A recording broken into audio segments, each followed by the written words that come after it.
Assalamualaikum warahmatullahi wabarakatuh. InsyaAllah hari ini kita akan mula masuk dengan surah Al-Anbiya.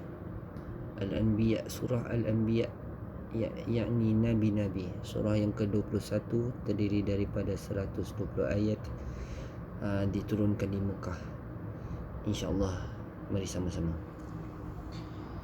أعوذ بالله من الشيطان الرجيم بسم الله الرحمن الرحيم اقترب للناس حسابهم وهم في غفلة معرضون ما يأتيهم من ذكر من ربهم محدث إلا استمعوه وهم يلعبون لاهية قلوبهم وأسروا النجوى الذين ظلموا هل هذا إلا بشر مثلكم أفتأتون السحر وأنتم تبصرون قال ربي يعلم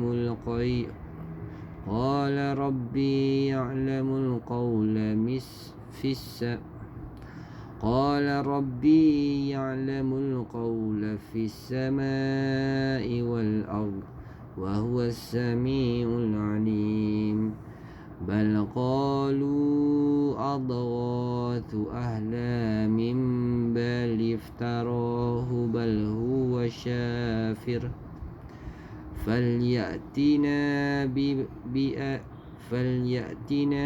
بآية كما أرسل الأولون ما آمنت قبلهم من قرية أهلكناها أفهم يؤمنون وما أرسلنا قبلك إلا رجالا نوحي إليهم فاسألوا أهل الذكر إن كنتم لا تعلمون وما جعلناهم جسدا لا يأكلون الطعام وما كانوا خالدين ثم صدقناهم الوعد فأنجيناهم ومن نشاء وأهلكنا المسرفين لقد أنزلنا إليكم كتابا فيه ذكركم أفلا تعقلون. Dengan nama Allah yang Maha Pemurah, Maha Penyayang. Sudah semakin dekat kepada manusia perhitungan amal mereka, sedangkan mereka dalam keadaan lalai dan berpaling daripada akhirat. Setiap kali diturunkan kepada mereka ayat-ayat yang baru daripada Tuhan, mereka mendengarnya sambil bermain-main. Hati mereka dalam keadaan lalai dan orang-orang yang zalim itu merahsiakan perbuatan mereka. Orang ini Muhammad tidak lain hanyalah seorang manusia sama seperti kamu. Adakah kamu menerimanya sihir itu padahal kamu menyaksikannya? Dia Muhammad berkata, Tuhanku mengetahui semua perkataan di langit dan di bumi dan dia Maha mendengar lagi Maha mengetahui. Bahkan mereka mengatakan Al-Quran itu adalah sihir, mimpi-mimpi belaka. Bahkan dia sendiri seorang penyair.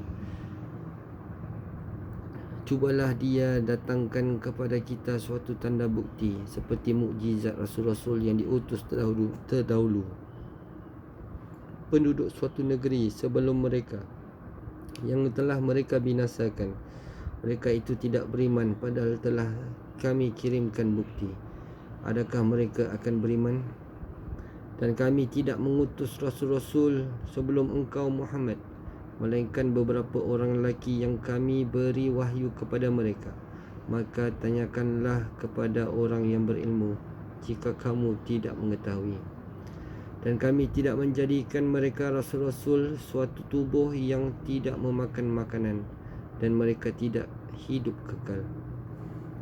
Kemudian kami tepati janji yang telah kami janjikan kepada mereka, maka kami selamatkan mereka dan orang-orang yang kami kehendaki, dan kami binasakan orang-orang yang melampaui batas. Sesungguhnya telah kami turunkan kepadamu sebuah kitab Al-Quran, dan di dalamnya terdapat peringatan bagimu. Maka adakah kamu tidak mengerti? Maksud siri di sini adalah ayat-ayat Al-Quran. Kami membenarkan rasul-rasul kami yang telah didustakan oleh umat-umat mereka. Mereka menanyakan ayat-ayat bukti-bukti, maka kami mendatangkan kepada mereka apa yang mereka minta. Akan tetapi mereka mendustakannya dan berkeras untuk mengingkari kenabian setelah didatangkan berbagai-bagai tanda kekuasaan Tuhan mereka. Kami ancam mereka dengan kehancuran disebabkan kekufuran mereka terhadap Tuhannya setelah datang bukti yang mereka minta. Sebagaimana firman-Nya, tetapi siapa kafir di antaramu setelah turun hidangan itu, maka sungguh aku akan mengazabkannya dengan azab yang tidak pernah aku timpakan kepada seorang pun di antara umat manusia seluruh alam. Surah Al-Ma'idah 5 ayat 115. Dan firman-Nya yang lain, dan janganlah kamu mengganggunya dengan gangguan apapun yang akan menyebabkan kamu segera ditimpa azab. Surah Hud 11:64. Dan ayat-ayat serupa yang menerangkan ancaman-ancaman Allah setelah datangnya bukti kenabian. Firman-Nya, maka kami selamatkan mereka. Maka kami selamatkan para rasul ketika umat-umat mereka kukuh untuk mendustakannya setelah terdapat bukti-bukti. Dan orang-orang yang kami kehendaki, mereka adalah para pengikut Rasul-Rasul, iaitu orang-orang yang telah membenarkan dan beriman kepadanya. Dan kami binasakan orang-orang yang melampaui batas. Kami telah membinasakan orang-orang yang telah melampaui batas ke atas diri mereka sendiri kerana kekufuran mereka terhadap Tuhan. Qatadah berkata mengenai firman-Nya, kami binasakan orang-orang yang melampaui batas. Al-musrifun yang melampaui batas adalah al-musyrikun, orang-orang musyrik. At-Tabari. Daripada Ibnu Abbas radhiyallahu anhu, dia berkata, pada satu hari aku pernah berada di belakang Rasulullah sallallahu alaihi wasallam. Baginda bersabda, hai anak muda, sesungguhnya aku akan mengajarimu beberapa kalimat. Jagalah Allah, nescaya Dia menjagamu. Jagalah Allah, nescaya kau menemukannya di hadapanmu. Bila kau meminta, mintalah pada Allah, dan bila kau meminta pertolongan, mintalah kepada Allah.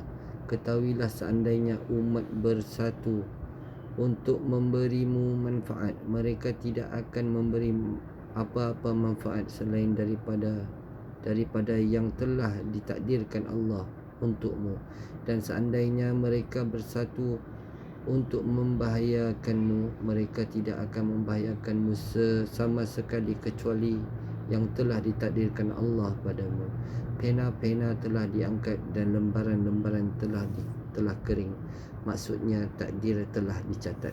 Hadis riwayat Tirmizi. Hadis di atas memberikan pelajaran agar sentiasa merasa diawasi oleh Allah, memelihara hak-haknya, pasrah kepadanya, tawakal, persaksian dengan ilmu dan hati, dan keesaannya, dan semua makhluk di hadapannya adalah lemah lagi fakir.